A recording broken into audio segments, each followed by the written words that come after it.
আসসালামু আলাইকুম, hello viewers, কেমন আছেন সবাই? তো আজকে আমি রুই মাছ রান্না করব। তো এই যে আলু কেটে রেখেছি, লাউ শাকের ডাঁটা দিয়ে আজকে এই রুই মাছ রান্না করব।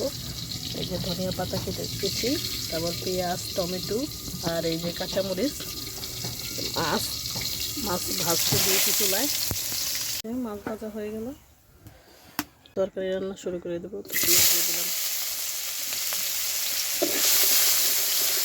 এগুলো ভাজা হয়ে গেছে। এখন পানি দিয়ে দেবো, লবণ দিয়ে দেবো, জিরাটা দিয়ে দেবো, মরিচ আর ধনিয়ার গুঁড়া দিয়ে দেবো, আলুটা কষিয়ে নেবো। মশলা কষানো হয়ে দিয়েছে। তো এখন লাউ শাকের ডাঁটাগুলো দিয়ে দেবো, লাউ শাকের ডাঁটাগুলো দিয়ে একটু ভালো করে নিয়ে নেবো। আলু দিয়ে দেবো, তরকারিগুলো এখন ভালো করে মিশিয়ে নেব। টমেটো দিয়ে দেবো,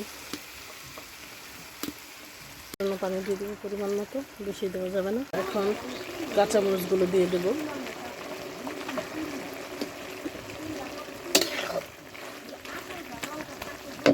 ঢেকে দেবো। তরকারি কষানো হয়ে গিয়েছে, ঝোলের জন্য পানি দিয়ে দেবো। তরকারি বলক চলে আসছে, এখন মাছ দিয়ে দেবো।